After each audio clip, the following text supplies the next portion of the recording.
আপনারা দেখছেন বার্তা এক নজর।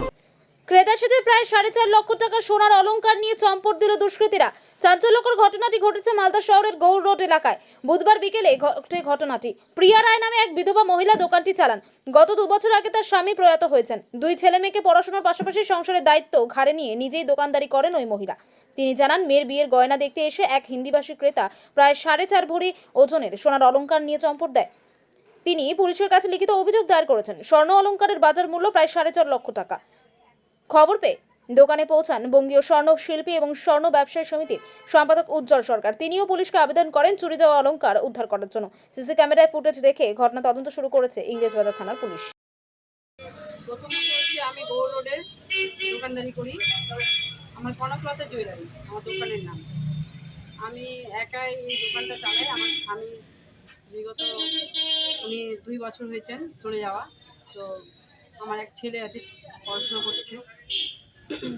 তা আমি মানে কী করবো ভেবে পাচ্ছিলাম না। ছেলে বললো যে মা দোকানদারিটা করো। ছেলে মেয়ে আমাকে পথে অগ্রসর দিয়েছেন যে আমি দোকানদারিটা করছি জাস্ট সামান্য পুঁজি নিয়ে।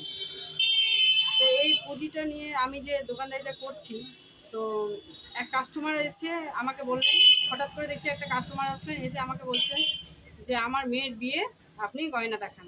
তো প্রথমত লোকটাকে দেখে আমার করছিলো। আমি বললাম যে ঠিক আছে, আপনি কী ধরনের গয়না দেখবেন। তো আমি সেরকম বেশি বড় গয়না দেখাতে পারবো না, ছোটোখাটো আছে। তো ওনাকে ছোটোটা প্রথমে দেখালাম, উনি নিলেন না। বলছে না না, আমার বিয়ের জন্য বিয়ের গয়না নেবো, এইগুলো আমি মনে হয়। তো ছেলের চেন, আংটি, 3 জোড়া কানের, এগুলো সব দেখালাম। তো উনি আমাকে বললেন যে ঠিক আছে, এটাকে রাখেন, নেকলেস দেখান। আমি নেকলেসটা জাস্ট বের করতে গেছি আমার আলমারি থেকে। বের করতে গিয়ে দেখছি যে উনি মানে এখানে আমি রেখেছিলাম গয়নাটাকে আমার এই ড্রয়ারে, এই যে ড্রয়ারটা দেখুন, এই ড্রয়ারে আমি এখানে রেখেছিলাম। রেখে নিয়ে আমি ওনাকে বললাম যে আপনি বসুন ওখানটায়। উনি বারবার করে দাঁড়িয়ে যাচ্ছেন। আমি বলছি আপনি বসুন, বসে দেখুন গয়নাটা। উনি বসছেন না। তারপরে আমি গয়নাটা বের করে দিয়ে দেখছি যে বের করে জাস্ট আমি কাঁচের দিকে তাকিয়ে দেখছি উনি আর নেই এখানটায়। আমি তৎক্ষণাৎই গ্রিলের শাটার টেনে তালা দিয়ে আমি বেরিয়ে দেখছি উনিও নেই, মানে রাস্তাতেও দেখছি নেই। তারপরে আমার পাশে এক ভাইকে নিয়ে আমি গেলাম, ওই একটু এগিয়ে এদিকে দেখলাম। তারপরে আমি থানাতে ফোন করেছি, পুলিশ ইনভেস্টিগেশন চলছে, সিসিটিভি ফুটেজ থেকে উনি ইনভেস্টিগেশন করছেন। তো আমি স্বর্ণশিল্পী, খুব বড় শিল্পী নয়, ছোটোখাটো আমার ব্যবসা।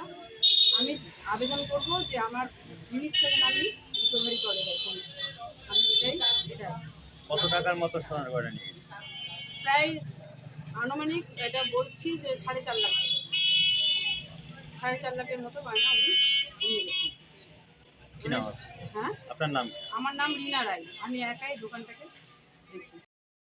আমি হঠাৎ ব্যাপারটা উনি আমাকে ফোন করে ব্যাপারটা বলে আমি তৎক্ষণাৎ বলি যে আপনি থানাতে গিয়ে এটাকে ইমিডিয়েট একটা এফআইআর করুন, পুলিশকে জানান। পুলিশ এখানে এসেছিলেন, তদন্ত করেছেন বা করছেন, আজকেও সকালেও এসেছে। তো এটা একটা নতুন ঘটনা নয়, এটা পুরনো ঘটনা।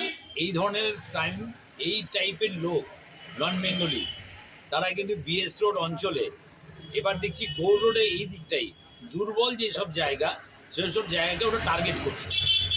সেই টার্গেটটাকে এমনভাবে করছে যে একটা ছোট্ট দোকানদারকে নিঃস্ব করে দিয়েছে।